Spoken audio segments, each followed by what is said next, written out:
Okay, dah. Okay, Assalamualaikum. Hari ni kita main semata-mata KL ni sebab apa? Sebab nak jumpa bos solo kita. Bos solo kita. Tu kami dah.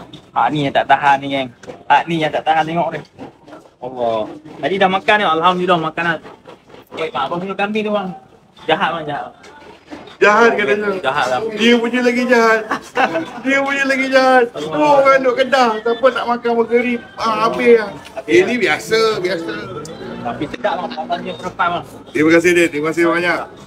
Sebab Terima ni kasih. untuk tengok video abang. Kena main juga. Hari ni free. Tembok terus. Last minute punya plan. Jauh. Dia pergi Kedah main sini tu. Main KL tu. Main KL. Dia, terima kasih banyak dia. Lagi Moga makan tulang untuk selamat pergi dan balik. Pergi dah lah. Pergi dah. Nak balik. Nak balik. Moga selamat dia. Lagi makan tulang untuk yang cakap. Baik. Kita buat video. Tapi pakai panas dulu. Saya suruh dia kirim. Saya minta dia hantar tulang rusuk. Saya buat video. Mantap. Okey. Baik. Tu siapa yang nak makan burger solo boleh main dekat mana bang? Sini. Taman Siswa Jalan Kelang Lambang. Kelang Lama. Okey baik. Terima kasih. Kita pergi jalan.